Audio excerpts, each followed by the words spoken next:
many a year. On whiskey and beer. You know the song?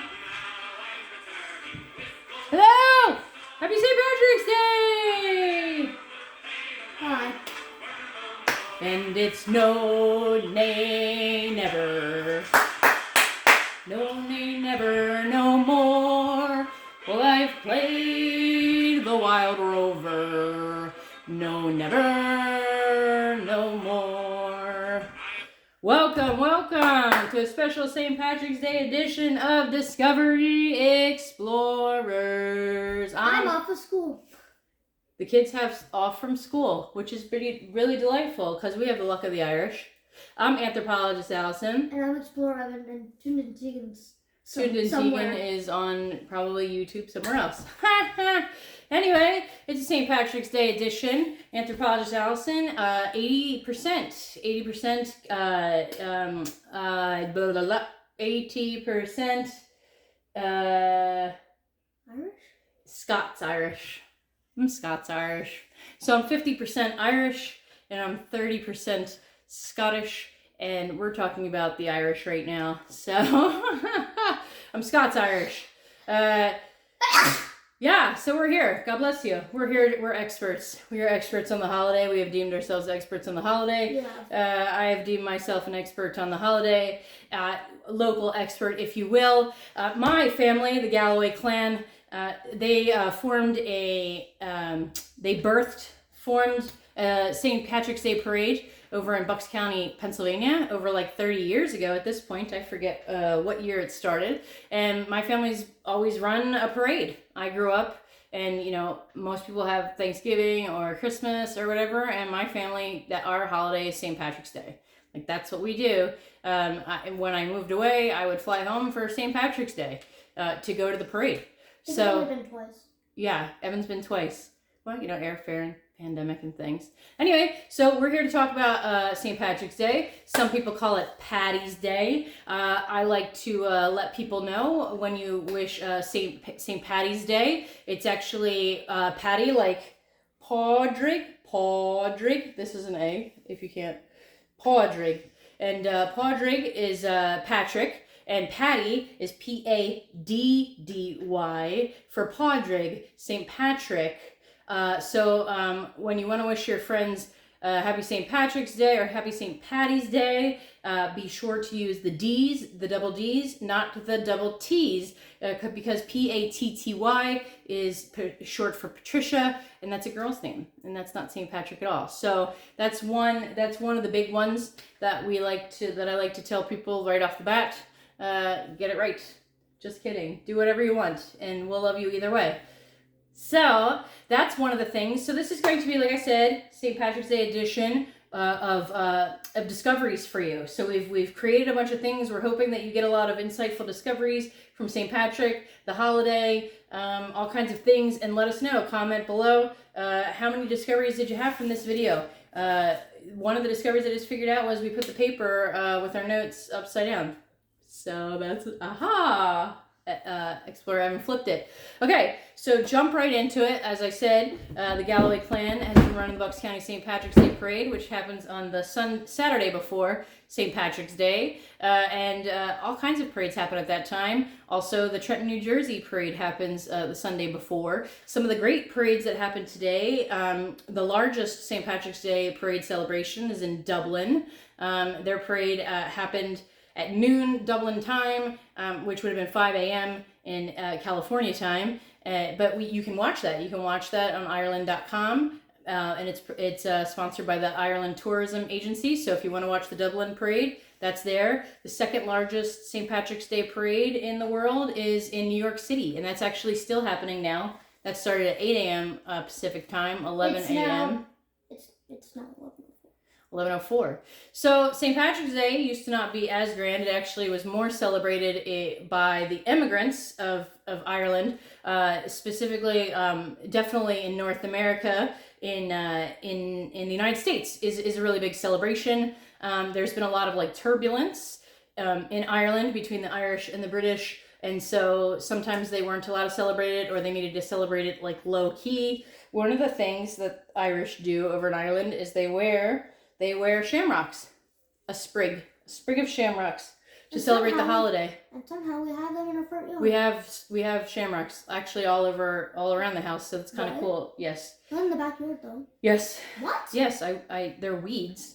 So if you went to the grocery store and bought a pot of shamrocks, they're weeds. Yes, so we have them. I weed them out. So anyway, that's one way to celebrate. That's definitely the Irish in Ireland way to celebrate. If you watch the Dublin Parade, you'll see they are wearing sprigs of shamrocks. Also, it's very customary to do green. Do you remember when green came around? We have the dates.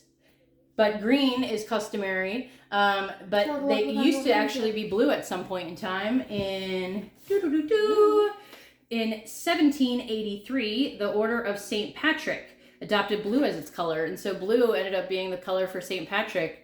And that was like a thing. But since the 1680s, green and shamrocks have been used until that short spell from 1783 until about 1790, where blue was the official color. And then in the 1790s, in 1798, United Irishmen, the United Irishman Rebellion, were persecuted for wearing green. So they weren't allowed to wear green. The British wouldn't let them, and that became a thing where you'd have to actually wear these in secret, so that you didn't get hurt, because the British weren't playing around. And then after they got like their freedoms back to wear it, now they have that's what they call wearing of the green, and there's a song for wearing of the green. So that's a thing. What else? Let's just, before we go into the history, I just want to clear up something else. It's very traditional.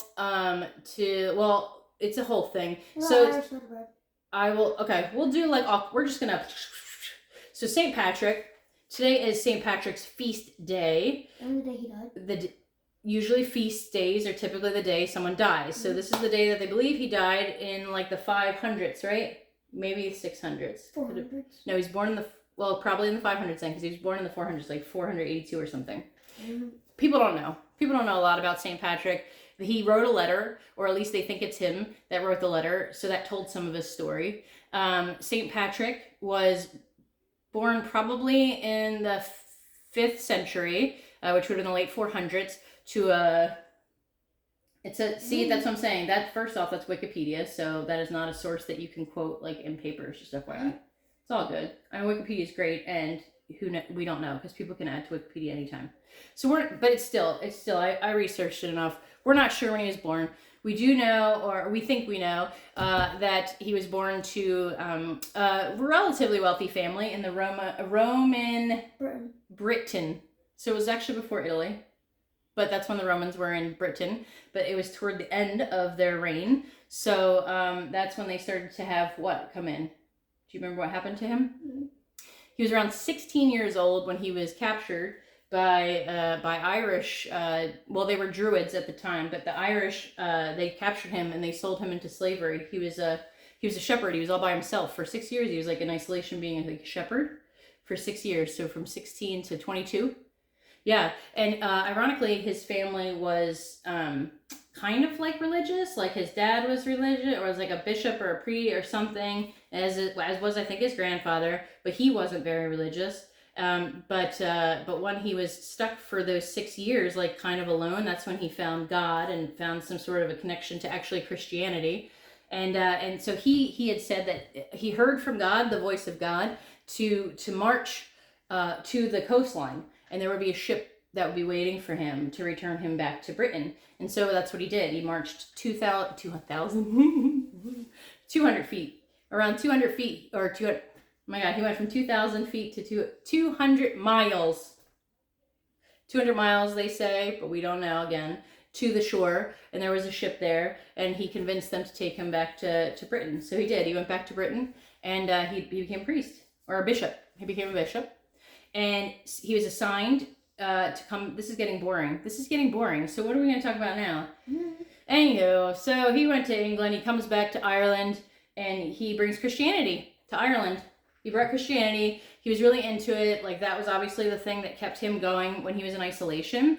and he was told to do that, and so he did that. And the cool thing about St. Patrick is he was very aware that there was Druids, and like Druidian like faith was more of pagan. Like it was like, it's kind of like, I think, kind of where the Irish fairies and all like the magic of Ireland came from, because they were very connected to the earth and all the spiritual practices there. And so what he would do when he would like talk about Christianity was he would include pagan kind of symbolism, so that like they were like, oh yeah, that's kind of familiar. So one of the big things, there's like a story about him building a really big bonfire to get their attention, because fire was a big deal for them. The Celtic cross had a sun on it. He put a sun because the sun was really important to the Druids. And then also the shamrock, which has 3 leaves, sometimes 4.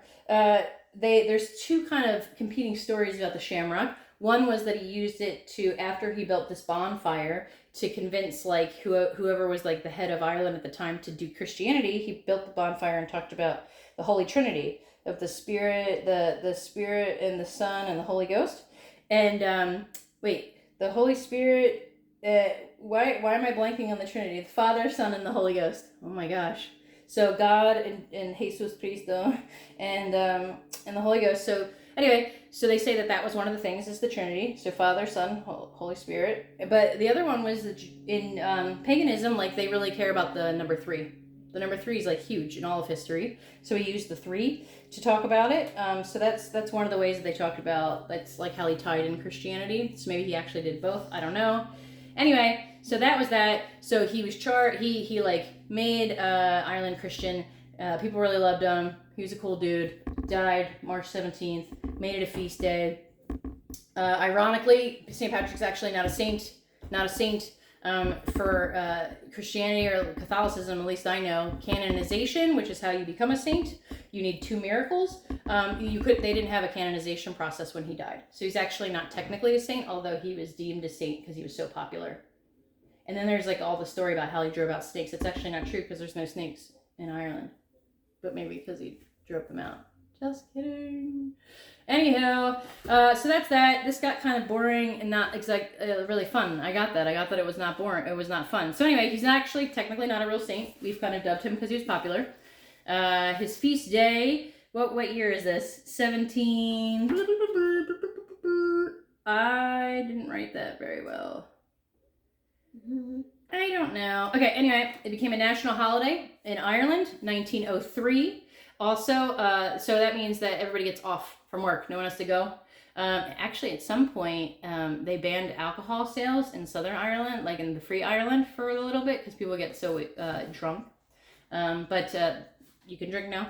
And also, it's a national holiday in Montserrat, Newfoundland, and Labrador. So 2 of them are Canadian provinces, and Montserrat is an island, if you want to double check. That's near there. So that's celebrated there. What other things? So if you've ever heard you can get pinched for not wearing green. Pinched for not wearing green is actually a story that was kind of made up. And they said that if you didn't wear green, then the leprechauns would find you and pinch you on St. Patrick's Day. So you got to wear the green so you become invisible to the leprechauns, so they can't see you. That's where that story came from. While he's looking it up, we're going to talk about Montserrat, Monserrat. We're going to talk about food, because in America, or in the United States, immigrants came over. We've been eating I haven't been. There. Is it an island? It is an island. Yeah. It's a British province. It's a British province, Montserrat. They have all kinds of celebrations, I think. Anyhow, you'll have to look that up. Corned beef and cabbage. People have been eating corned beef. I'm going to tell you right now. Today's National Corned Beef and Cabbage Day. Y'all been eating corned beef. They've obviously deemed it National Corned Beef and Cabbage Day. I went to the store looking for food, the food that they eat in Ireland, and they didn't really have it because everyone eats corned beef.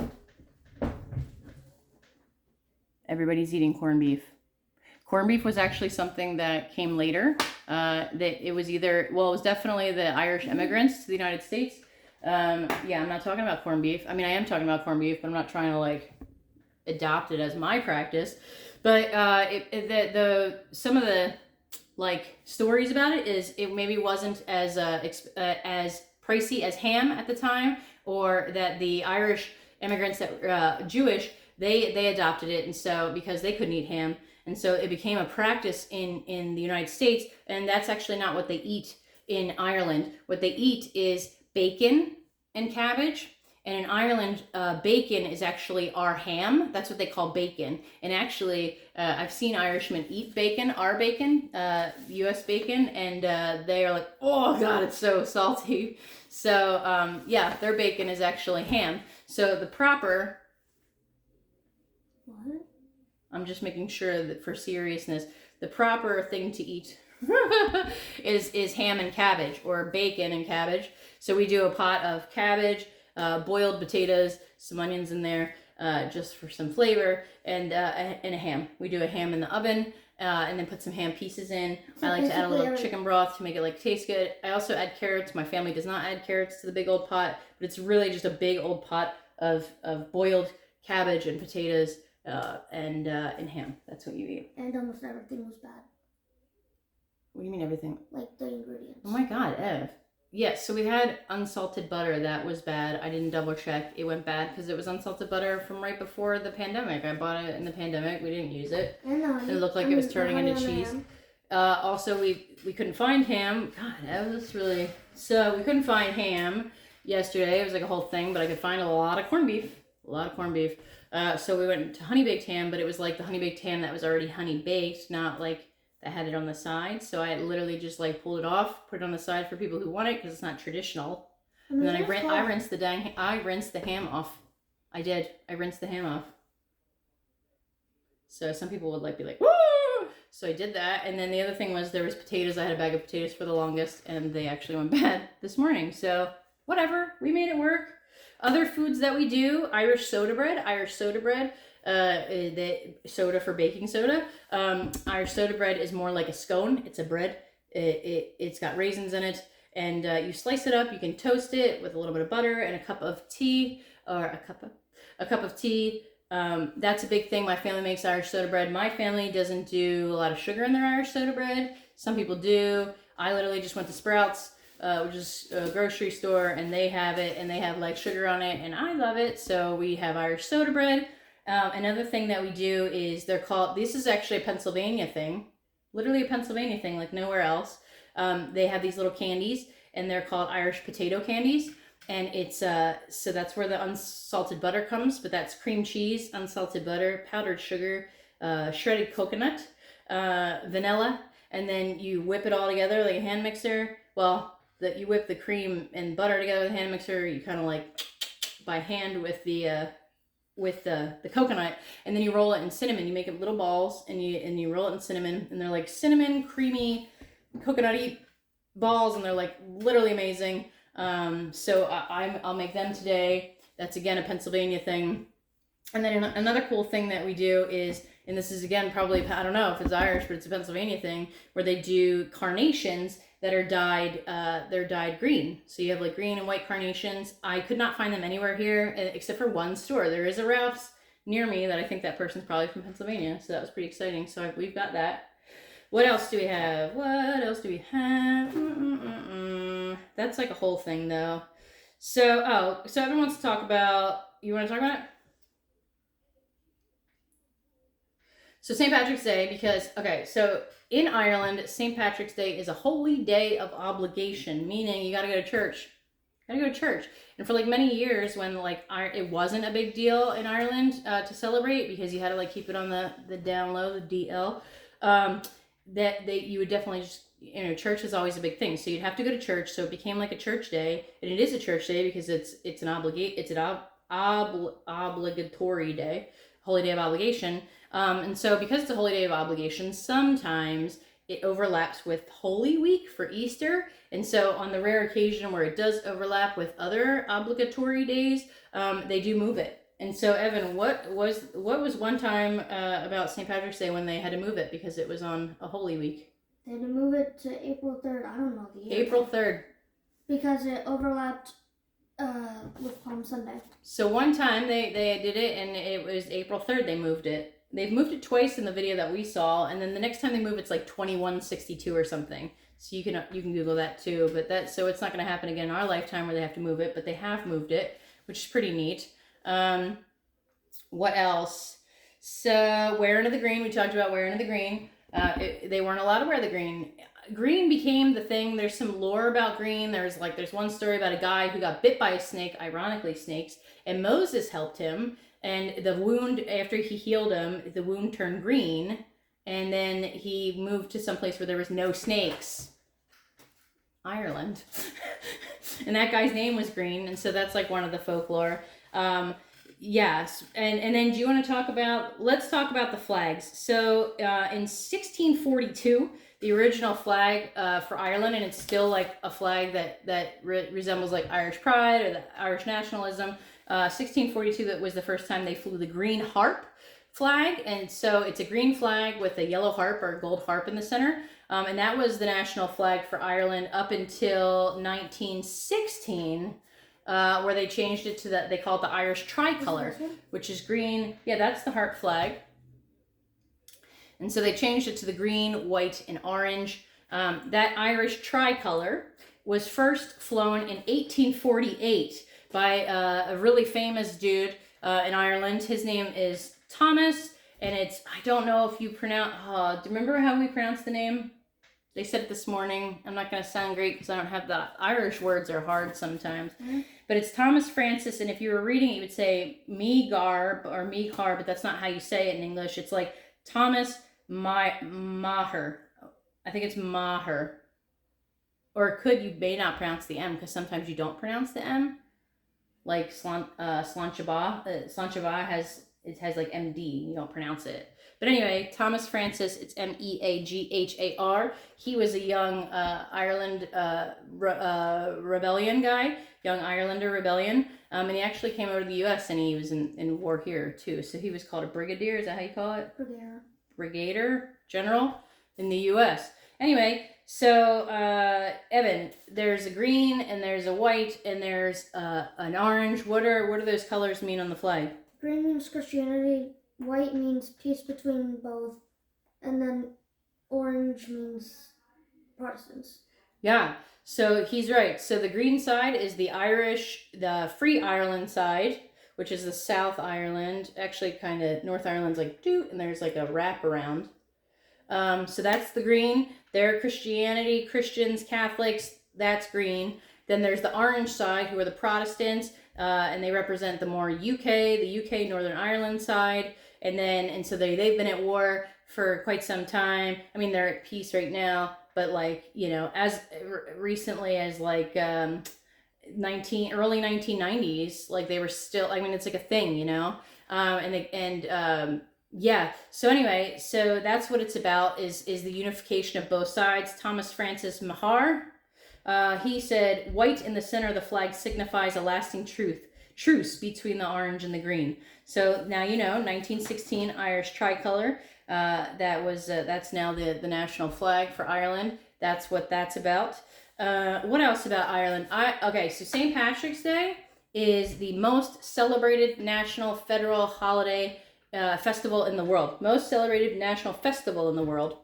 And I don't know if that means if it's like everybody celebrates it across. They do. It's crazy. Actually, there's like, I forget how many landmarks, but there's all kinds of landmarks around the world that turn green. The first landmarks were the Sky Tower in Auckland and the Sydney Opera House, but like all kinds of things turn green for Ireland now. People like in Chicago, they dye the Chicago River green. It's a big deal. There's parades all over. Like they were talking in the New York parade this morning how there's like 4 St. Patrick's Day parades, or 4 Irish parades in Japan. There's a huge parade, I believe, in Malaysia they were talking about last night in something I was watching.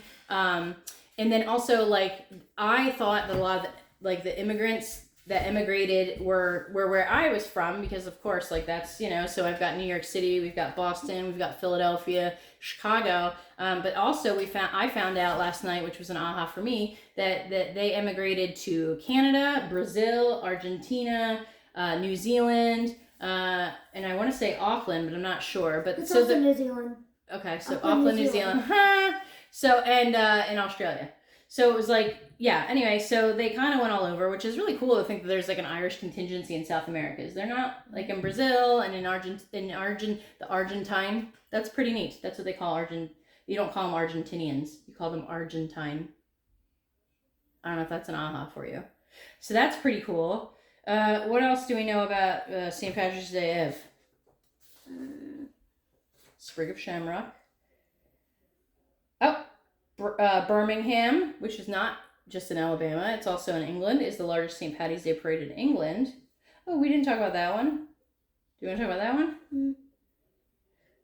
Ev's phasing out. Good thing Anthropologist Alison has been doing her research. So there's I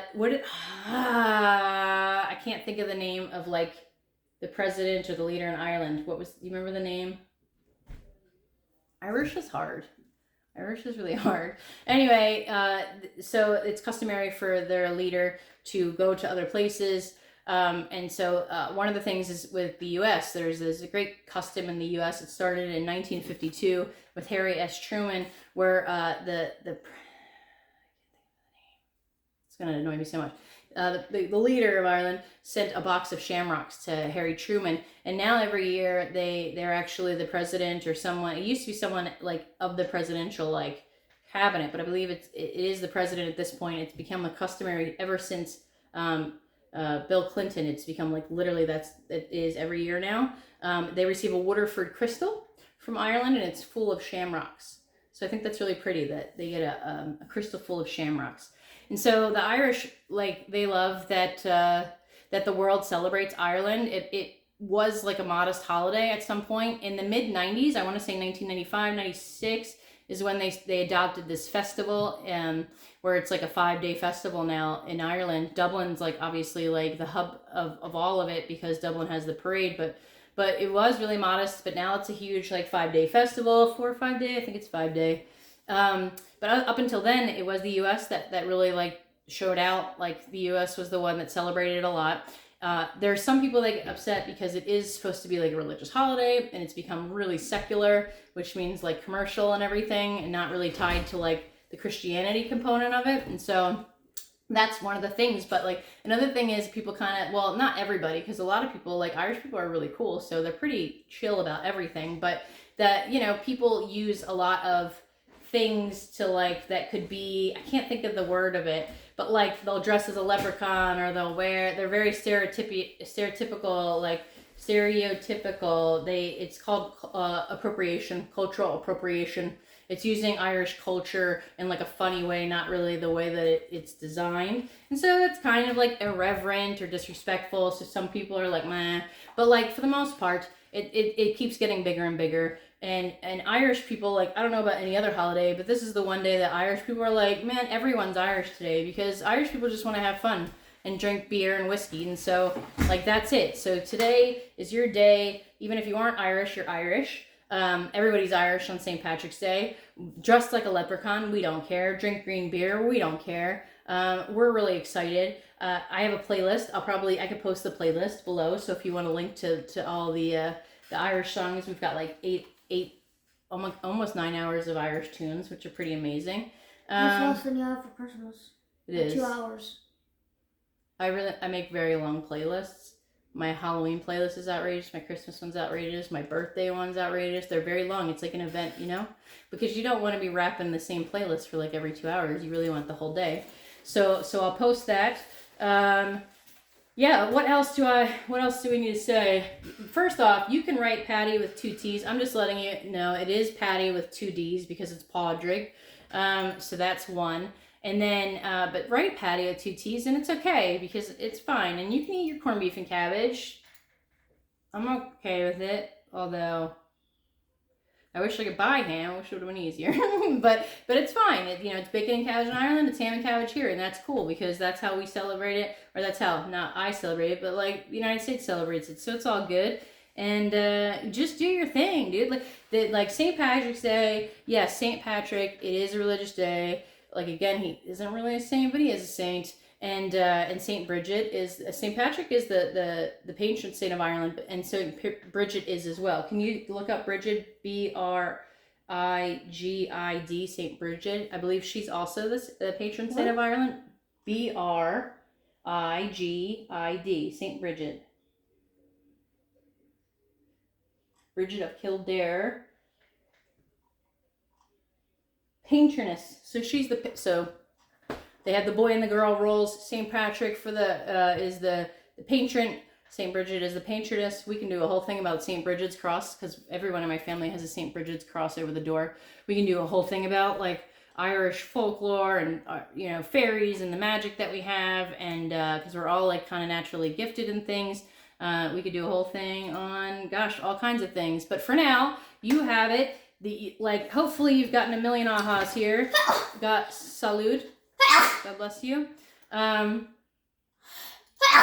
bless you. God bless you. That was a lot. 3 in a row is lucky. That was 5. I know, that was a lot. Yeah. So that's it. We can leave you with sláinte. Sláinte is how you say cheers. Do you remember what sláinte is? Just look it up. SLAINTAINTE.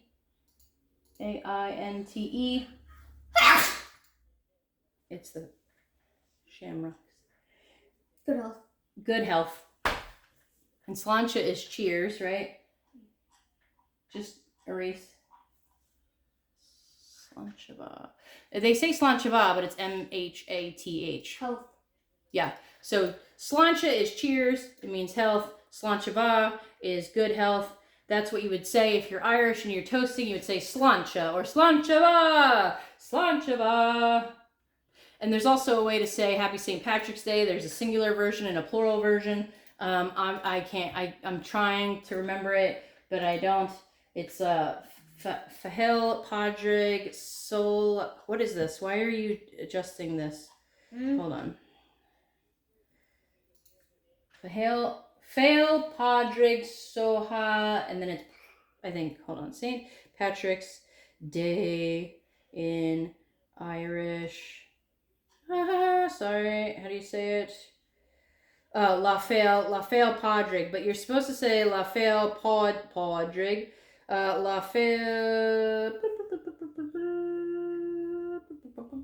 Lafail Padrig Sona height, I think they say it, but you can also say it in the plural because that's a singular. What am I doing? La le Padrig son of it. La le Padrig son of Eve. Huiv, that's the plural. La le Padrig son of it. La le Padrig son of Eve. See, that's why I don't remember. La le Padrig son of height. La le Padrig son of Eve. Anyway, La le Padrig son of Eve. Enjoy your green festivities. Do all the things. Just really like be present to your life. Celebrate Irish culture. And that's it. That's it. Are we done for today? I'm Anthropologist Alison. Until next time, Discovery Explorers. Keep on Keep on discovering. Sláinte. Bye.